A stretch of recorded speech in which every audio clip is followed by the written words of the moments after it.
Video చూస్తున్న ప్రేక్షకులందరికీ నమస్కారం. హలో గైస్, ఈరోజు నుంచి నేను ఒక మూవీ రికమెండేషన్స్ సిరీస్ చేద్దాం అనుకుంటున్నాను. ఈ సిరీస్లో నేను రోజు ఒక ఇంట్రెస్టింగ్ మూవీ మీకు రికమెండ్ చేస్తూ ఉంటాను. టైంపాస్ కోసం మనం చాలాసార్లు మంచి మూవీస్ కోసం వెతుక్కుంటూ ఉంటాం. నేను కూడా అప్పుడప్పుడు వెతుక్కుంటాను, అందుకోసమే ఈ సిరీస్ చేస్తున్నాను.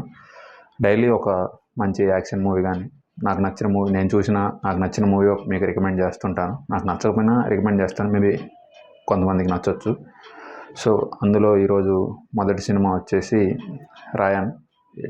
ఇందులో ధనుష్ గారు మెయిన్ లీడ్లో ప్లే చేశారు, మన సందీప్ కిషన్ కూడా ప్లే చేశారు. ఈ మూవీ ఒక యాక్షన్ డ్రామా మూవీ. ఇది యాక్షన్లో బాగా నచ్చుద్ది, డ్రామా కూడా బాగుంటుంది. సిస్టర్ సెంటిమెంటు, బ్రదర్స్ సెంటిమెంట్ ఇది ఉంటుంది కొంచెం ఈ సినిమా అమెజాన్ ప్రైమ్లో అవైలబుల్ ఉంది. Do check it out.